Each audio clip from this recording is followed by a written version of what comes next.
Hey everybody, I'm Jason Jaggard, and we are here in the bustling heart of San Francisco with a very special interview with the one and only Ed Catmull.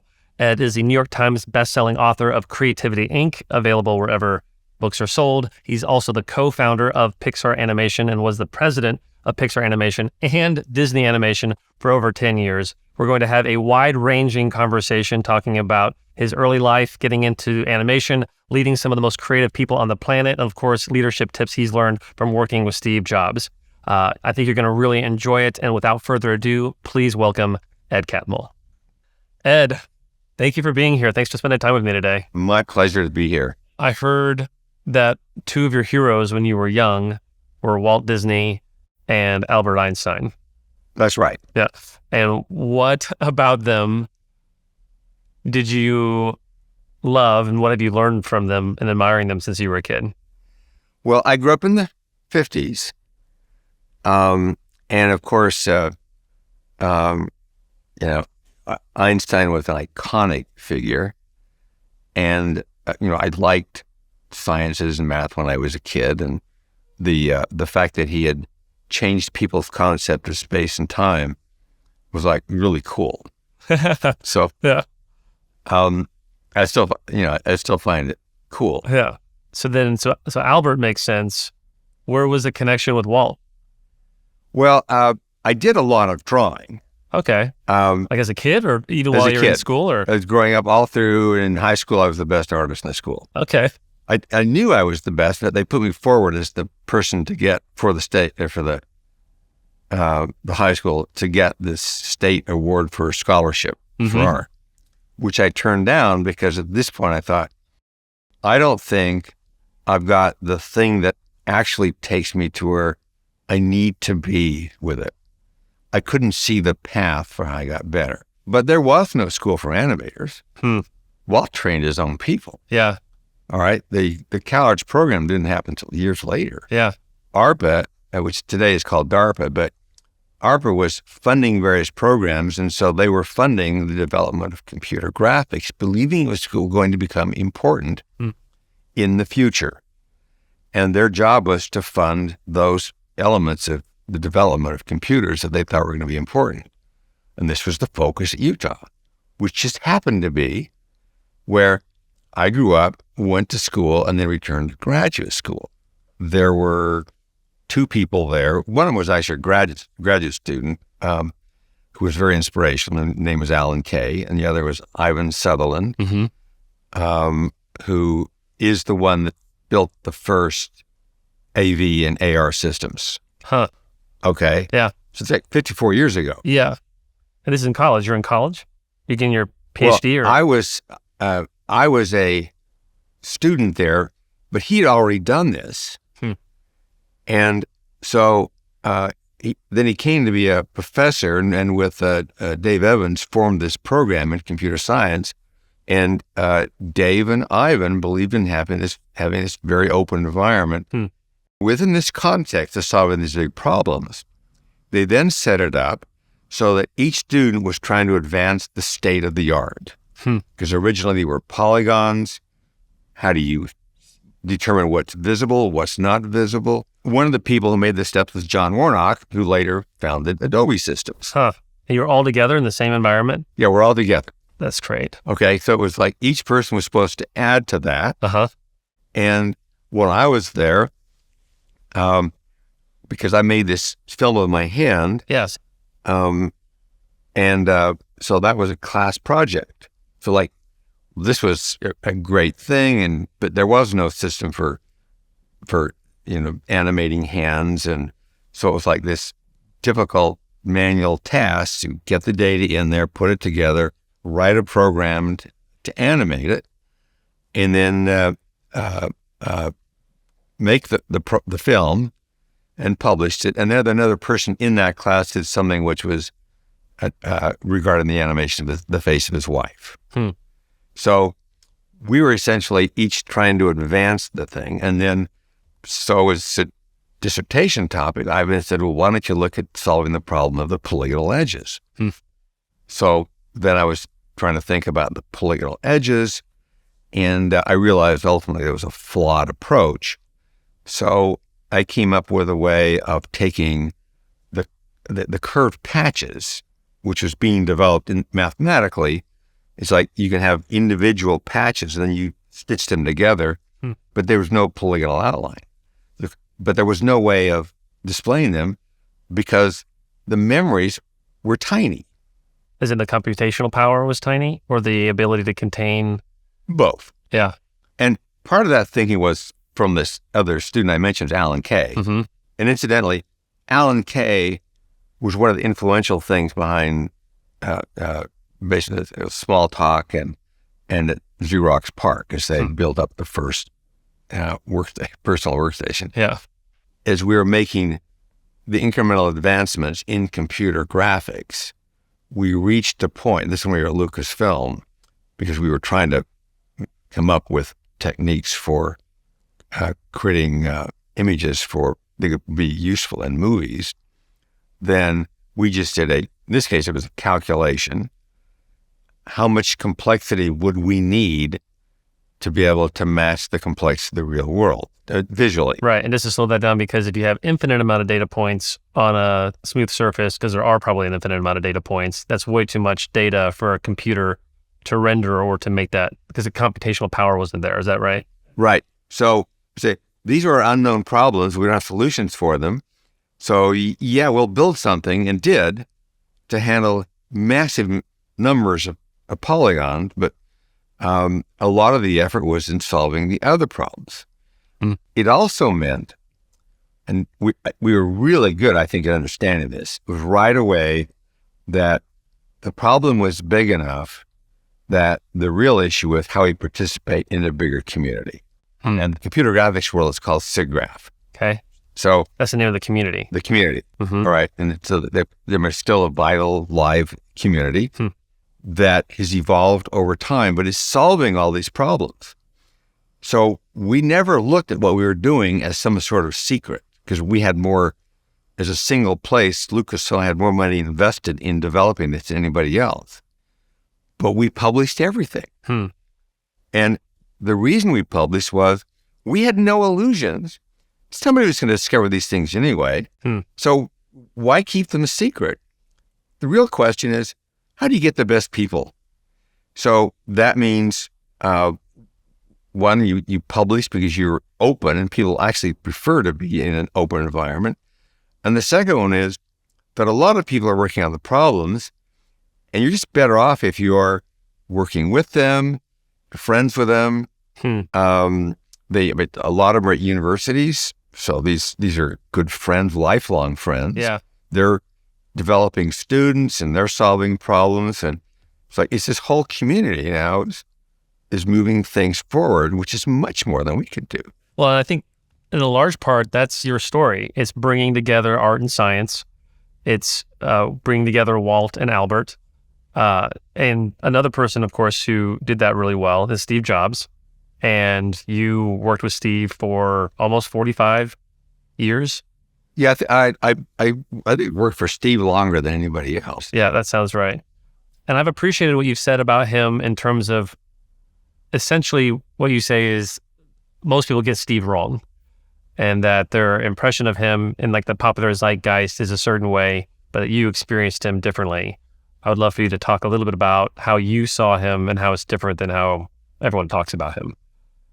Yes, I will. The thing which I realized fairly early on was that there was always a little bit of sort of luck with things, but the other was that I had done something so that when that lucky thing happened, then we would establish something. So I'm with George Lucas and likewise with Steve. And so there was luck in running into him at a SIGGRAPH conference in San Francisco, which led ultimately to him buying Pixar. Yeah. By the way, with that, you actually turned Steve down the first time he tried to buy it, which I think is impressive because not a lot of people turn Steve Jobs down. What one is, I think it's because he wanted to buy it as a tech company, not as a feature animation company. Is that right? That's right.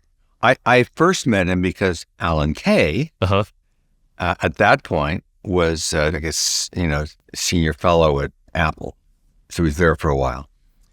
And he introduced Steve to us because at this point we were starting this process of going out, and then Steve disappeared from the radar. Mm-hmm. We didn't know why. Of course, later learned it was because of him being basically removed at Apple. Yeah. So then he wanted to acquire us as it was opened up, and so we met with him. Yep. And it was apparent, and I was with my good friend Albie Ray Smith at the time while we were trying to figure this out. But he really wanted to form something, and there were two issues. One is we didn't want to be a computer company. Right. It's not who we were. Yeah. And the other was, it's like there's a little bit of a rebound effect there because he just been through something pretty traumatic. Yeah. So it's one thing to have this drama within the company, but it's like it was very public in Steve's case. Yeah. So basically we declined. Yeah. In a polite way. Sure. And then he went and formed Next Computer, and then we ran into him. And since he now had the computer that he wanted to have, he was still interested in us. And a great deal of that was because Steve got the fact that computer graphics was going to become very important in the future.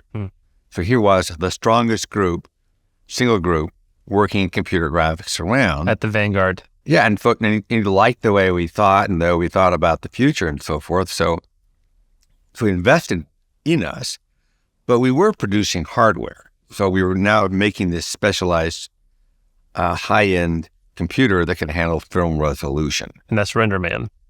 No, that was called the Pixar Image Computer. Okay. And there were two markets to begin with. One of them was medical imaging, because we could take these high-resolution X-rays and CT scans and do sophisticated image processing on them, as well as to create volumetric views of things. So this is brand new. Like we had a patent on this. This was like, and this started a whole new way of looking at things. And that was developed at, the software was done at Lucasfilm when we did it. It was also acquired by people doing satellite image processing. So it was just like, this is a different world for us. Yeah. And none of us knew anything about marketing, manufacturing, sales. Yeah. And Steve's experience was actually with the marketing, selling of low-end consumer-grade products. So he didn't really know how to sell super, super, super expensive computers. Right. Yeah. So basically, none of us knew what we were doing. And this is years before any animation or any storytelling or... That's right, because we did know that the amount of processing power available was not there yet. So that was still the goal. We still had it. We knew what the timeline was. Yeah. But we knew we weren't ready yet. And I think that I actually felt pride in the fact that we were very clear-eyed Yes. about the rate at which things were happening. So when I left college, I thought it's going to take 20 years. But I was 10 years. I thought it was going to take 10 years. But I was fairly quickly disabused of that it was going to take longer. And, but I didn't actually come up with a new time frame. I said, okay, well, that's kind of silly to say, this is when it's going to happen. If I didn't know. Yeah. But I did know that Moore's law, which is this, the rate of increase of compute power, was going to hold in the foreseeable future. So among all the things that grow exponentially or grow quickly, this was actually a rarity in that it was a consistent growth rate. So it's a compound growth rate of 40% improvement in processing speed year after year. Which makes it relatively easier to predict. Yes. And to skate where the puck's going. Yes, that's right. So it was one of those things I could build around. And as I say, that's actually pretty rare in most industries. Yeah. Because you may have explosive growth. You don't know how long it's going to last, or if that rate's going to be consistent or if it's going to go up and down. But in this case, okay, well, we kind of know what that is. So that actually helped us from becoming deluded about what we needed to do and where we need to put our energy. So now we're selling this hardware, but it's also this intense learning experience because we have to learn about sales and marketing and having customers and manufacturing. And the stakes are high because you have to turn a profit, or are you hemorrhaging money? Is Steve putting more and more money into this? Oh, yeah. So Steve bought us for, he put $5 million in the company originally, but he bought the company for $5 million. Uh-huh. So he was out $10 million, and I never knew what the real numbers were. I heard other people saying, there's even some books about him that he was, at that time, he was worth $100 million. Huh. I would have thought at the time that he was worth 200. Yeah, more. Yeah. But I'm guessing. Yeah. Right. And, but by the time he started hemorrhaging money, he put in $54 million Into Pixar. into Pixar. Wow. When you don't really you're not telling stories, you're not making movies. This is all just investing in the tech and the anticipation of Moore's Law catching up to be able to tell a story. Yes, that's right. Oh, that's great. Okay. So Yeah. it was frustrating. Yeah. It was hard Yeah. for him. And I was very aware that there was no VC ever that would have done what he did. Invested in that. Why do you think he did that? Well, it was, I mean, the truth was, most of the time I kind of wondered why he stuck with it as long as he did. Yeah. I did learn something, and I think it was related to the Apple thing, because he basically was instrumental in building it, and then he felt like he'd been betrayed.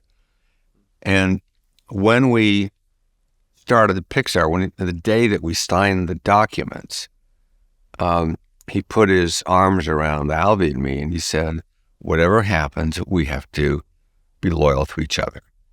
So that was his statement. Yeah. Now, he was. Now, that still made it very hard for him. Yes. And whether it was 100, 200, which I don't know, it was still... 54 is still a big percentage of 200. That was a crazy amount of his... He had his capital.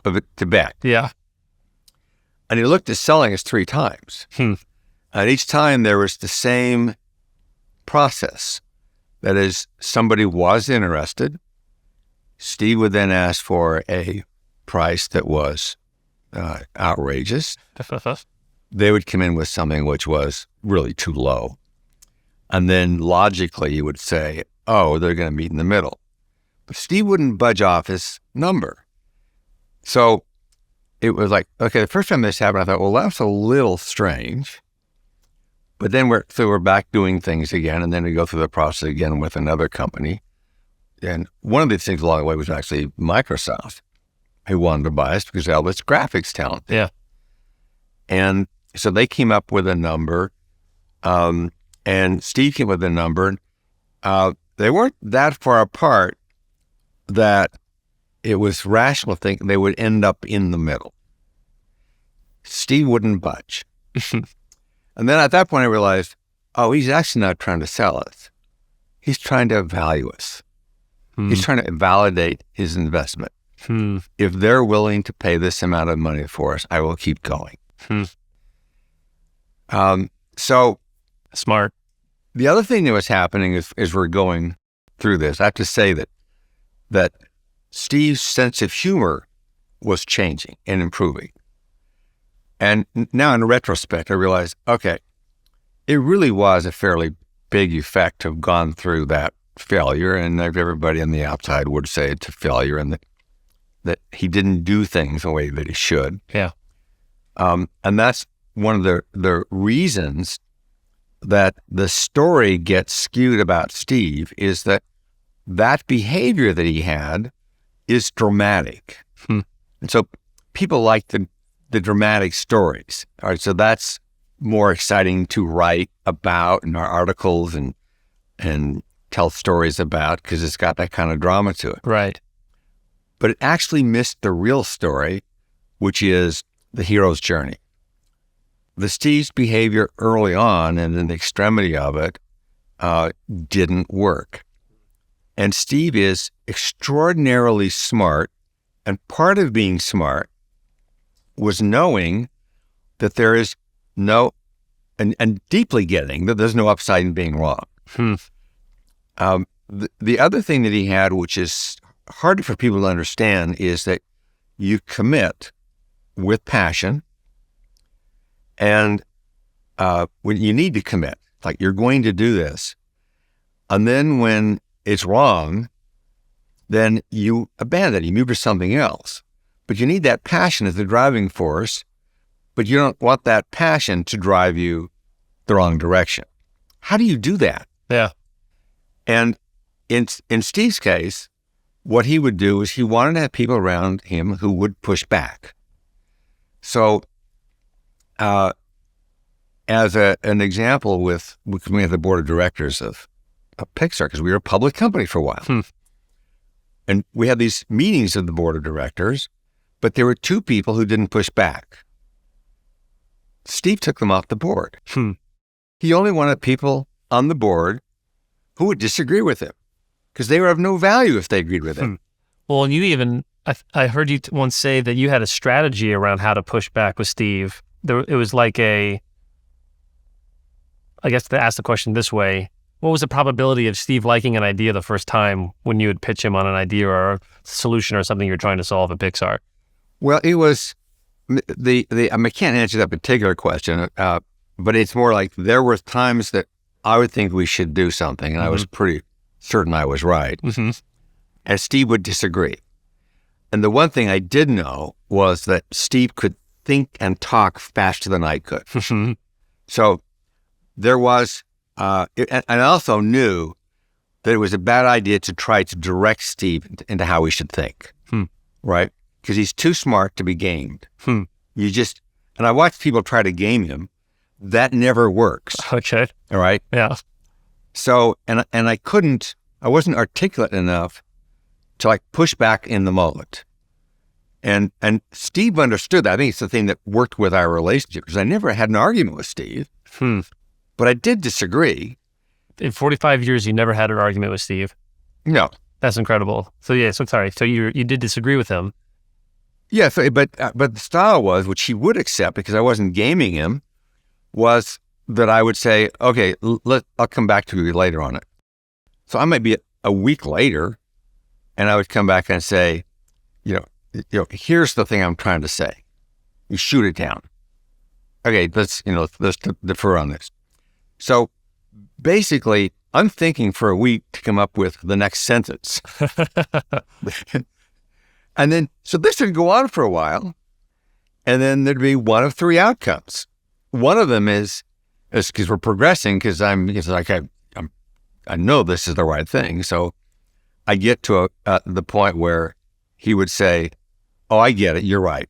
End of discussion. We just move on. That happened maybe a third of the time. The other third of the time is I realize, oh, actually, he is right. Right.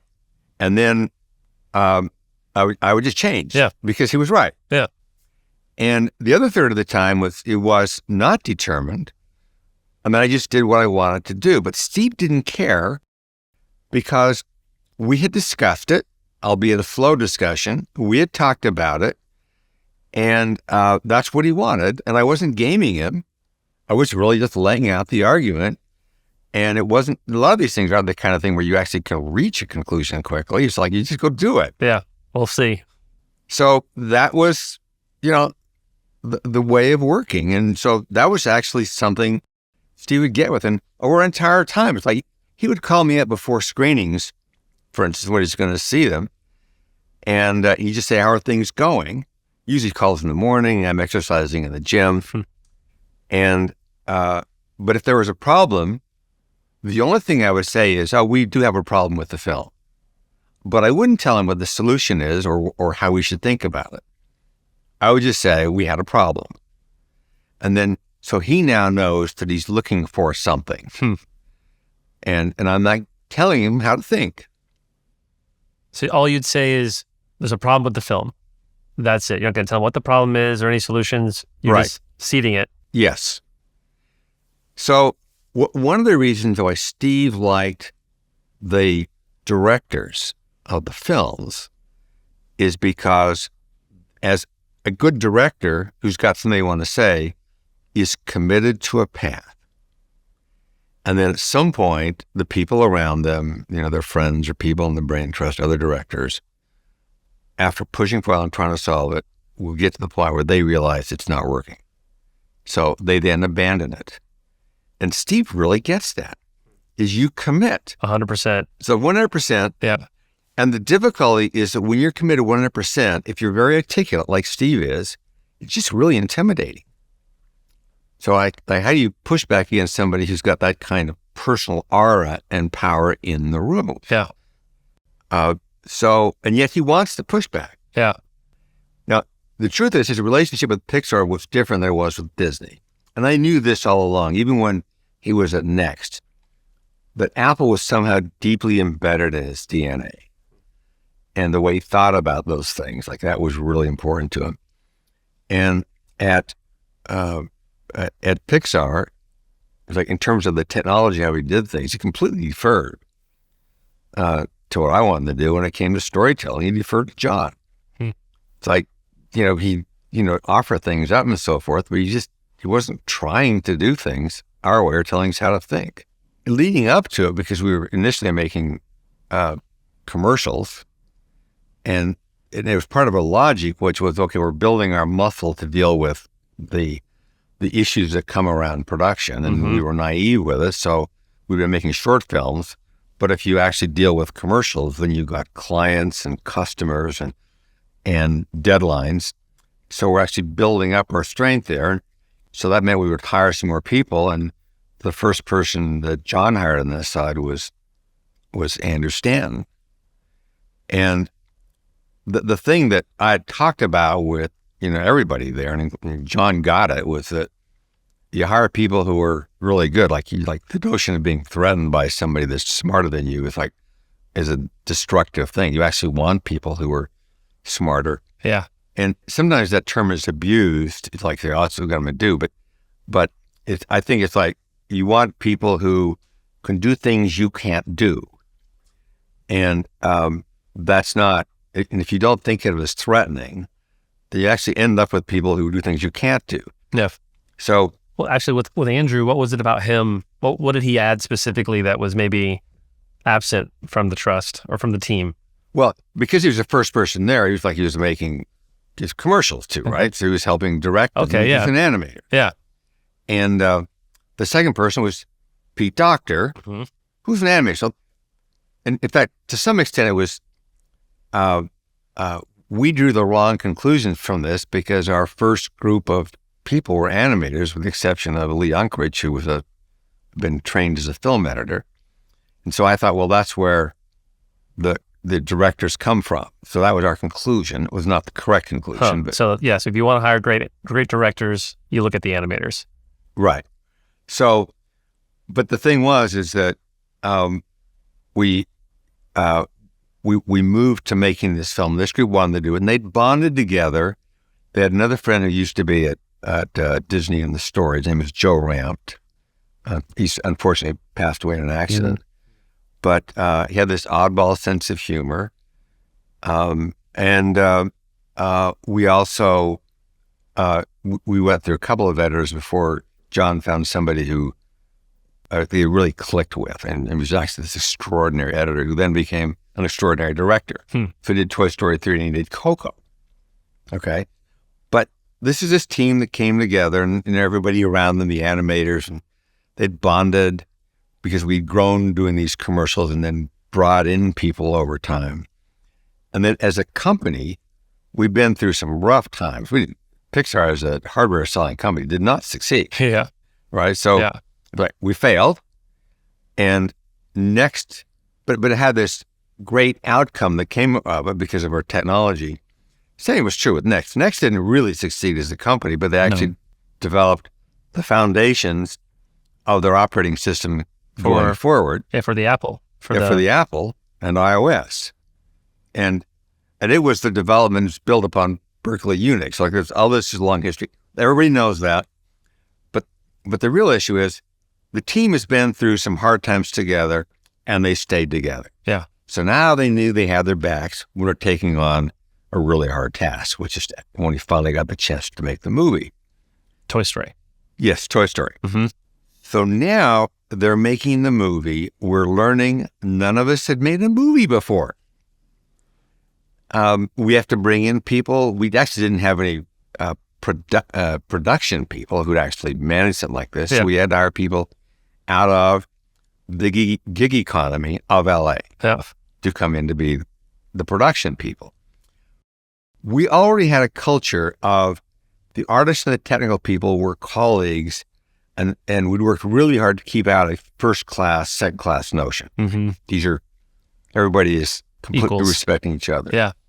And we succeeded. I think we still are there with various groups. But as we got close, then everybody realized, in fact, this is going to be a big deal. When we started, Disney thought it was going to be a boutique film. Yeah, a little aside. Yeah, it was like Brave Little Toaster or something. No, more like Nightmare Before Christmas. Okay, yeah. Okay, made in San Francisco. It was a sort of a in a niche area. It was successful. It didn't cost them a lot of money, and they liked the model. They were making a lot of money off of animation. They saw that we were doing these really good things in terms of the commercials and the short films, and they thought, oh, we could fund this, and we'd have another boutique film. And they used that term, boutique film. So on the marketing side, as they got closer, they realized, oh, this is the big deal. So the marketing from Disney actually put together a great campaign. So when it came out, this is a big deal.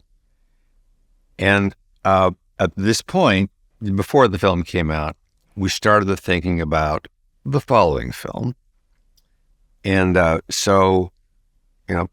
which is Bug's Life. So that group of people that had formed this friendship with each other had this dinner one time together there in Point Richmond. And they came up with the idea for 3 different films. One of them was A Bug's Life. The other one ultimately led to Wall-E, and one of them led to... Finding Nemo? No, that was something different. I'm actually forgetting the third one was, but 3 of them came out of that rather famous dinner in Pixar history, which most people don't know about now, but it was actually just pretty remarkable. Yeah. So this is a group that had bonded together, and it was 3 years for us to do Bug's Life. So that meant we had to make things successful because the economic terms for Toy Story weren't that great. Yeah. So they started to work on that. But we also realized that we were getting important pushback from Disney. That this was a group that did value pushback. The Brain Trust. Well, they weren't called the Brain Trust. Yeah. Well, did they have a name, or where does that come from? There was no name. Okay. That where the name came from was that in the process of getting forward, we were starting to get better at what we were doing. And at that time, Disney Animation was actually not doing as well. And there was one person who provided a great deal of feedback and pushback on us, who was Tom Schumacher, who was the president of Disney Animation. It's like, and his notes were great, and he pushed back. But we realized at some point, that's not going to be effective. And Andrew and I didn't talk about it at the time, but Andrew saw the same thing. So he was the one that thought, well, we should come up with a group, provide pushback on each other. So he came up with the term Brain Trust. I've heard you say before that like psychological safety, people feeling safe to speak up, to push back, is very important on creating creative teams. And at the same time, you've mentioned a few stories where the Brain Trust meetings can get really intense, like where people will even like yell at each other in a meeting. And that to me has an interesting paradox to it, where most people, when they think of like psychologically safe environments, they don't think of yelling. And yet at Pixar, the Brain Trust, there was deep passion and safety at the same time. One is, I don't know if you know the story you told me about 2 people yelling at each other in a meeting and then coming to you afterwards. I don't know if you feel comfortable telling that story. Oh, yeah. It was Brad Bird had just joined us. And we were in some meeting. I even forget which story meeting it was about. All right. But Brad Bird is just like a really intense person, and Andrew's an intense person. All right. So, and Andrew can get red in the face. He's got just very fair skin. So it's easy to get red. Yeah. So basically, they're arguing about some story point. Now, I knew in the room, because I know these two people, that they were arguing about the problem. It wasn't personal. Yeah, it was not personal. Yeah. And so if you knew them, you wouldn't think this was alarming. It's just that this is really about the story, about solving the problems. And then when the meeting ended, I think it was Andrew had to go somewhere. I forget the order of this, but Brad Bird said, "I'm so glad I'm here." That was so great. And then later I ran into the other, and I think it was Andrew the second time that I ran into. And he said, "It is so refreshing to have Brad here. It's so wonderful to have somebody that cares that much about story." Okay. Now, there was another meeting where we had an intense thing. And it turns out when they were giving notes to a film down at Disney Animation, this is back when they were not in their strong period. It's totally different today, but that time that was the way it was. And we had someone down at Disney observing. And this is when they were giving notes on the Lilo and Stitch film. And so this was this really intense meeting. And I said the filmmakers actually did enjoy it, but the person sent up to observe it, who was in the side of developing new films, came back afterwards and said that was a complete disaster. That was just the behavior and the yelling it's like wrong. Now I'm in that meeting, so they're actually just being intense about the story, and it's like, okay, there's something wrong, but it wasn't with the group because the group was keeping the focus on the problem. And that's the thing about solving problems. It's like, are we solving the problem? Or are we trying to look good? We're trying to impress. And so intensity should not be confused with intention. And I think it's because Steve could be so intense that people did confuse it when he was trying to solve the problem. I just read a book recently. It was actually about Steve and the making of the iPhone and so forth. So it was pretty interesting. The only information the person really had was talking to people who could talk about it at the time. But the one element that was actually missed in the book was that Steve had people around who were arguing with him. So it's easy to say, well, he had these arguments and he was wrong. But without missing the deeper point, was like, he did have arguments with people who were still there, and he wanted them there, and they were right, and he was wrong, and that was fine with him. Yeah. It's like, that's okay. Yeah. That's got to be okay. Yeah. And that's how you get the best product. That's how you get the best out of people or the best creativity. Yeah, because you want the intensity. Yeah. So for leaders who are listening to this, it seems as though you drifted towards problems that took a long time to solve. Like even the way that you frame your career, the first 10 years preparing to make a movie. I'm not going to say this quite right, but then 10 years making movies, and then can we create a culture that tells good stories? And then can you replicate that at Disney? These are like 10-year segments of time versus, someone's like, hey, how do we get this out in a month? How do we get this out in a year? How do we get this out in 5 years?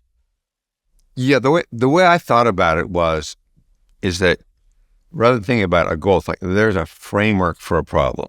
It's like you got a big problem you're trying to solve. And so you make a lot of decisions because you also have to solve a large number of smaller problems along the way. Mm-hmm. So you don't put down the small problems, but the idea is not to get so buried in the short-term problems that you lose the long-term. Yeah. So it's holding on to both short-term and solving the problems along the way for getting the big one done. Yeah. And then once you get the big one done, which is what finally happened when Toy Story came out, then it was the thought was, okay, what is the next thing? And I didn't know what it was. Yeah. It took me a year to actually come to grips with what a new, really interesting, bigger problem was, which at this point shifted away from a technical one of how do you get before you can make a movie. Yeah. It's like, this has actually been this great ride. This is a great group of people. But very frequently when you're successful, great groups of people fall apart. And so the real question was, okay, how do we have a group that's sustainable, that they continue to do awesome things? Because like anything else, it's all changing. And we're all people, we've got, you have new people coming in, your aging and having kids. All right, okay, what does it mean to have a sustainable culture?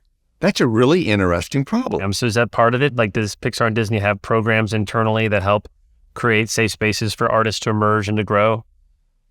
Well, here's, for me, an example would be like when we're making our films, we've got a new idea. When we begin to reach the point where, okay, this is a film that's got the makings of a real good film. You're still early on in the process, but say, okay, we're going to do this. This is a good idea. So you start to assemble the leaders for the crew, and the leaders then are then trying to figure out who they want on their film. So they're coming up with a list for how they staff their film. And those leaders have experience. They know a lot of the people, not everybody, but they know a lot of the people. Yeah. So they will try to select from the other people in the company. It's like cherry picking. Yeah, the best. Right. So that's their tendency. Yes. Okay. So now these are all people who understand risk. They love the fact that we take risk. Like, this is important to them. They're there because they get to take risk. That's right. Yeah. So that's who they are. And they get along very well with each other, and they're very supportive. So that's great. Now we come to the meeting where the different groups, because films are at different stages, but they're arguing over who do they get on the show. Okay. So like, this is the contention meeting where they get together, work this out. And it's not a particularly pleasant process. It's like a draft. Yeah, it's like the draft. Yeah. Okay. Except that the weird thing about this draft, unlike, let's say, sports teams, all right, where they go to a competing team, in this case, everybody's in the company, so the people are staying in the same thing, so they're going to... Yeah, you're on the same team. You're on the same team. Yeah. Which they love. Okay. So, but still there's this dynamic to say, okay, I really want to have the best people. Yeah. So this went on for several films. Like, it kind of drove me crazy because it didn't really make any sense. And at one time I was with these leaders and I said, we go through this process, film after film, and with every one of these films, you can't always get who you want. Yeah. So you have to take on somebody where you're asking them to rise to the occasion. Saying you came in and you actually said, hey, look, guys, stop fighting for, or gals, the people, stop fighting for the top talent only. Well, no, I didn't say that. Okay. I was going for understanding. Okay. So you're saying it's a natural thing that you're not going to get who you want. Yeah, I said this. So it happens. You've all gone through this, and you all know that with each film, you can't get all the people you want. So you are in a position where you have to ask somebody to rise to the occasion for the job. So with that, and I'm just stating what they go through. Yeah. I said, so in all these years you've been doing this, what percentage of the people that you've asked to rise to the occasion were not able to do so?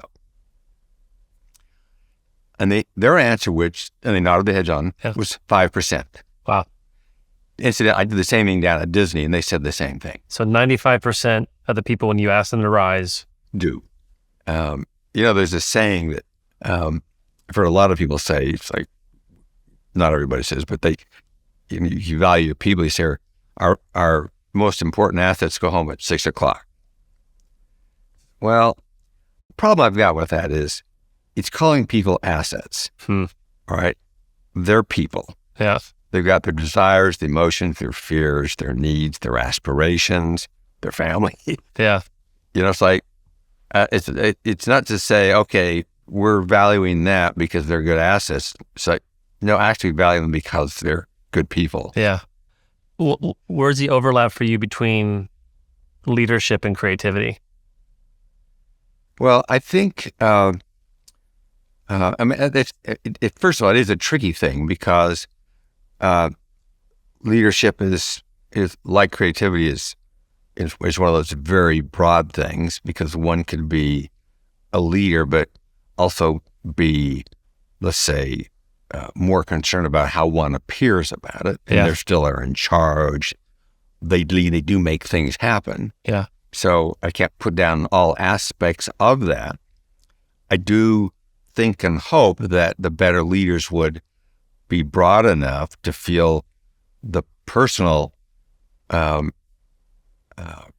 satisfaction that the people around them are also contributing and doing something, and they feel like they are part of the solution and that they're being creative.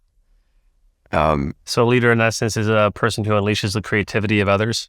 Yeah, oh yeah. So for me, that is the thing you do. It's like, that's your job, is to unleash what they're doing. And I don't know if people fully understand this, but of all the things that happened at Pixar, whether it's awards or ceremonies or stuff like that, or the thing that actually gave me the best feeling, like the personal feeling, was we'd go to a meeting to work on a hard problem, and I'm there with a lot of the leaders and producers and so forth, working on these problems.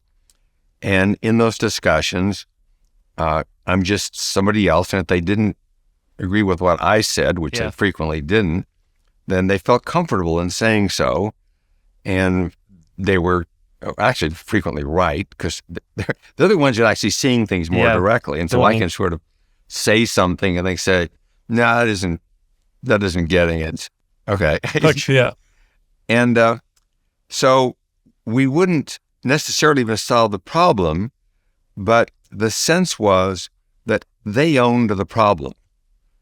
They weren't thinking as if I, or like at Pixar, Jim Morris, who's also in these rooms, that like, what are we going to do about it? How are we going to solve it? It's like, it's their problem. It's like, and I just feel like that's awesome. That means they also own the studio, and they own the culture.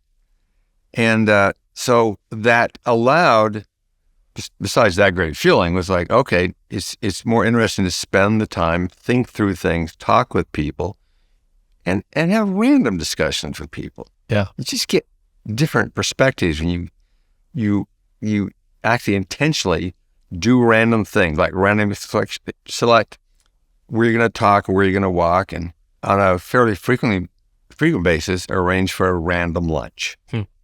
So with the random lunch, how's that work? Well, my assistant, Wendy, would just randomly select people. And she'd send out an email saying, who would like to have lunch? Okay. So like a lottery. So she'd just pick 8 people from that. So just like never more than 8 people. Yep. That's about the number you can have a lunch. Yeah. And could be anybody, any position in the company, from the kitchen staff, various artists. Frequently there were people I didn't know at all. Yeah. And there's really no agenda. Yeah. So we chat for a while. I would frequently tell them things that was probably a little more than I should have told them. I mean, this is really hard to describe, because there are things that are discreet in any organization. Right. But there are other stuff when a lot of organizations, like, they err on the side of caution. I didn't err on the side of caution. Okay. So the message they got was that I trusted them, because I did. That's incredible. I imagine. So were there any insights or anything that came from those? I know that's not why you were doing it, but what came from those meetings aside from the not insignificant trust that's built in the relationship and the rapport that's built? First of all, you're getting to know people, and you try to make it so that the conversation is an easy one. So I usually start off with something, and for a while, I'd open up this lunch for a few minutes talking about it. It's like breaking the ice, your ability to visualize when you close your eyes.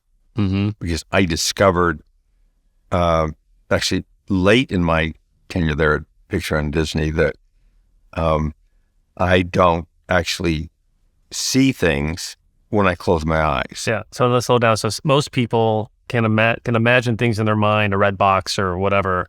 Aphantasia. And that's what you have. Yes. So essentially it's like a skewed bell curve. Most people are pretty good at visualizing. Okay. Some people are extraordinarily good, and some people can't do it at all.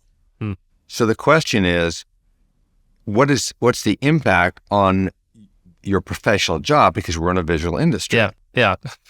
And so but you didn't even know that was a thing. I didn't know it was a thing. Yeah. I discovered by accident. Okay.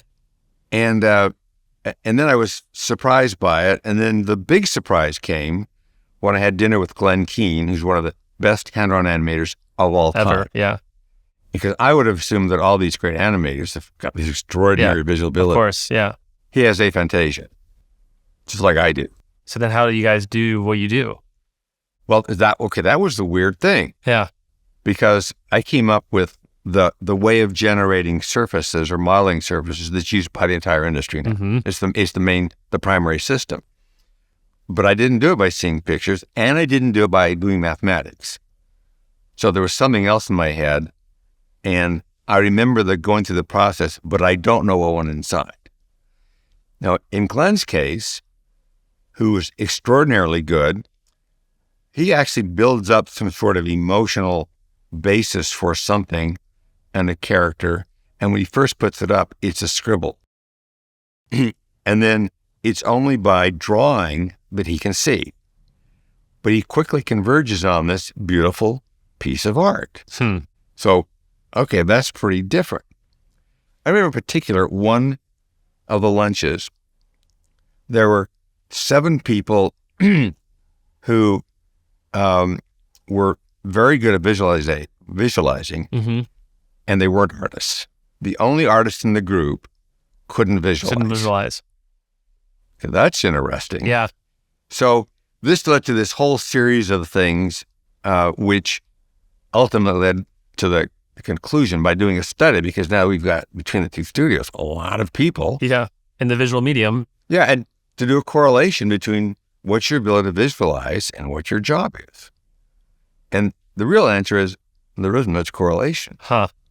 It's not highly relevant to what you're able to do as an artist or as a technical person. All right, so one of my favorite stories that you've told me before is around, there's 2 pieces of this, but the first part is how directors create stories within Pixar. So I remember you, and I was surprised, you said, we give people about a year to come up with a pitch, and you said, but we don't ask them to pitch one story. I would love for you to take it from there. What do you do instead of asking them to pitch one story?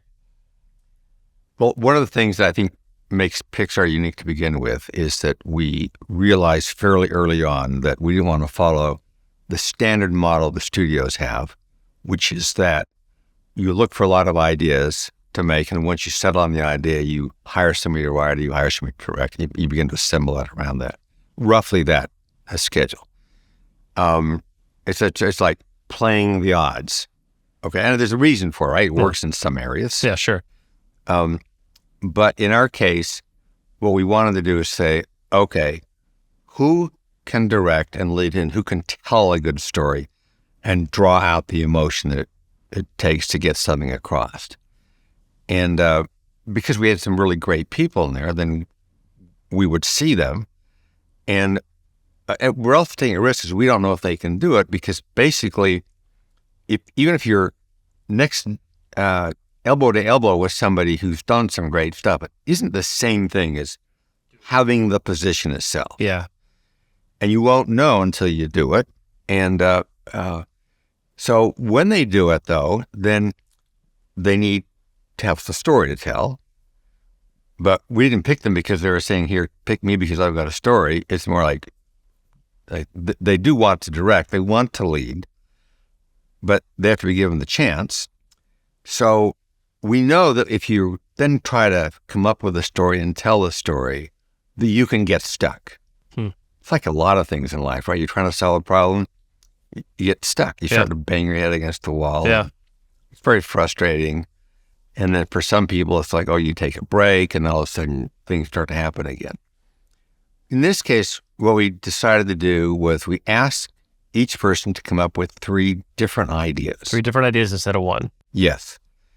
Their choice. And then we gave them, basically a year to do that. And the development department was providing some resources. And the development department at Pixar, they viewed their job as supporting those people with what they needed to help in that process. So like facilitators of them developing their 3 pitches. Yeah. So like they would look for good writers. So we actually did read outside material, but only for the purpose of finding a writer who was good, that had the kind of sensibility that would match up with something. So they're like sort of matchmaking. That's fun. Kind of thing. Yeah. And we found some great writers there in that process. And then anyway, initially, like it's an idea. They'd have maybe be a storyboard artist and some people looking for images on the internet trying to convey it. And they'd talk with their friends and so forth. But they're pretty much, 1 or 2 people trying to do this with this director. And then they would come up with their 3 ideas, and their pitches would have the basic outline of what a story might be, and with some conceptual artwork to convey the notion of it. Like the vibe. Yeah. So with everybody's expectation, we all know that, when you actually get into it, it's going to change dramatically, but what's a starting point that everybody can believe in? And so a phenomenon that happened with this every time was that we reached the point when they're ready to pitch it, and they're going to pitch it to the creative leaders of the company. So it's like maybe only like 4 or 5 people who are their colleagues, but these are their experienced leaders about what's going to work. And are we going to put, a lot of resources? Yeah, and years of work. Yeah, behind this person. Yeah. Because you have to believe in that person. Yeah. And so we go into a room, and it's done in different ways, but a common way is that there'd be a wall of a storyboard room. The storyboard room is like a small conference room where there's got some length along it, and you've got a table in the middle, and it can hold maybe 15 people in it. And because they're 2 long walls, you can put storyboards along it, and you put images and pictures on it.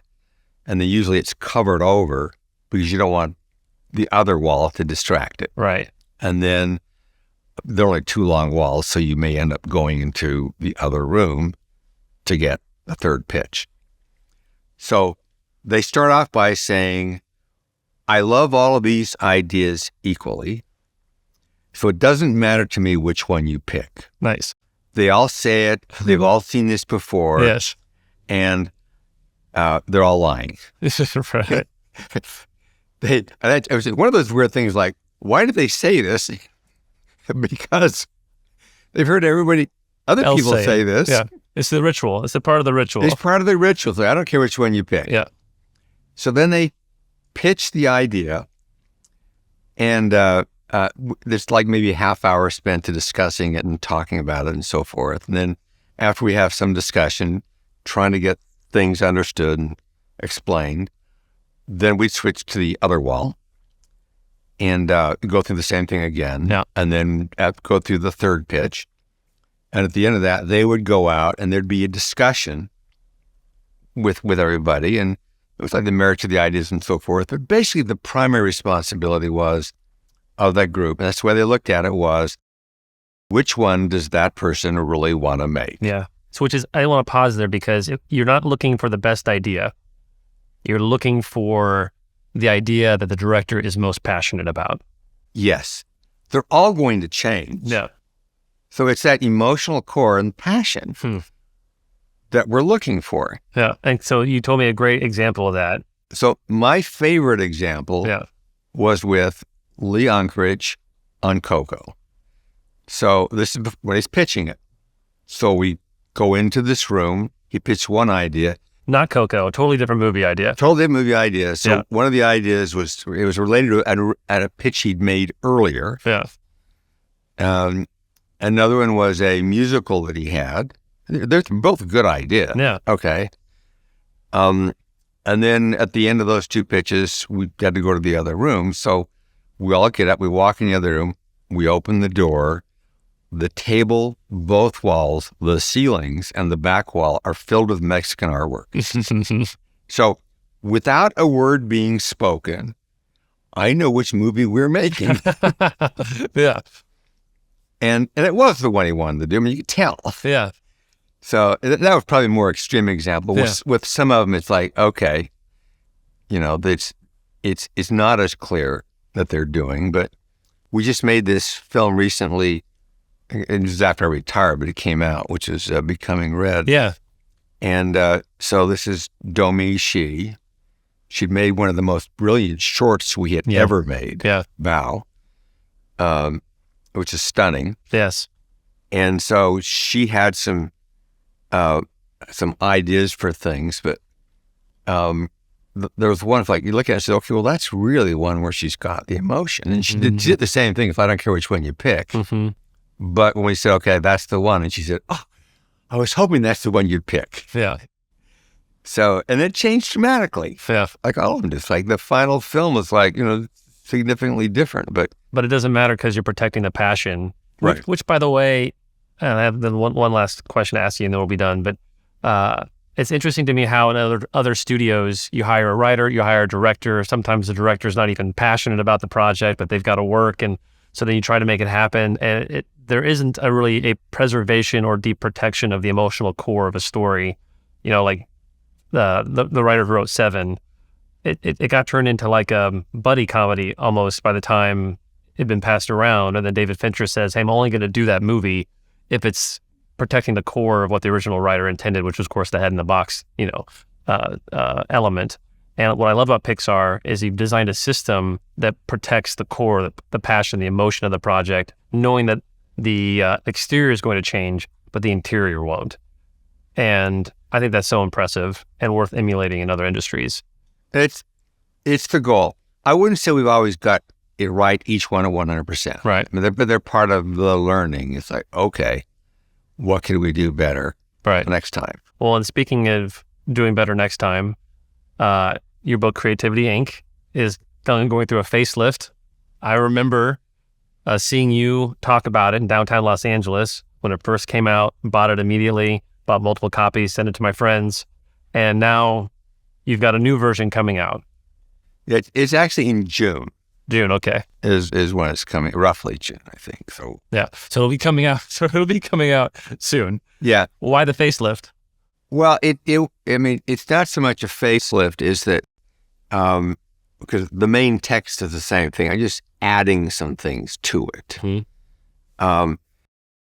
It's like, to talk a little more about the brain trust and the thought behind it. It would be an example of that. Yeah. But also after a notes day, it was like 8 years ago. I've learned more since then. So, yeah. Like what got set in motion by that day? Because it's a day of feedback.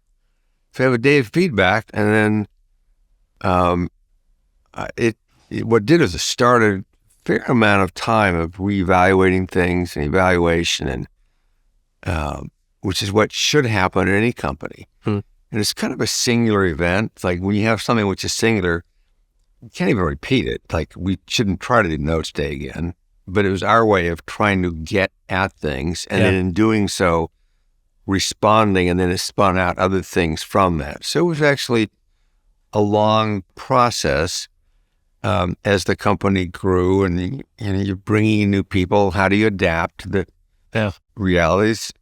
And part of it also is we are, because this whole group, they've got their families and so forth. So we've got new people coming in, and it isn't as how do they learn from the people who did it? It's like, how do we let them do what we did, which was to create new solutions to problems that we may not even see, rather than trying to emulate the way that the group before worked.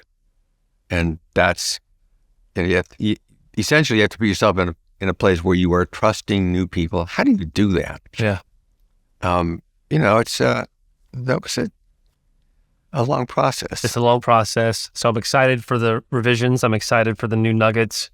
And just to honor you a little bit, one of the things I've always appreciated about you. So I know that the new version of the book is also going to feature some voices that weren't featured as prominently in the first version, that upon reflection played a huge part, not only in Pixar's past, but also in the present. And I love how much you love teams. I love how much you love culture. And I suggest everybody go and pick up the book if you haven't read it before. Get the new version as well, even if you have the old version. I'm excited to kind of see the differences. And I'll tell you this, your leadership and your influence has had a profound impact on me and the companies that I get to be a part of these days. And I just want to say thank you. And on behalf of our audience, thanks for taking some time with us to share just an ounce of the insights that you have. I wish we had more time, but I appreciate the time you've given us today. Thanks a lot, Ed. Well, thank you. I appreciate it. And the whole reason is like, okay, can I do something which helps? Yeah. So it has. Good. Thank you. Thank you.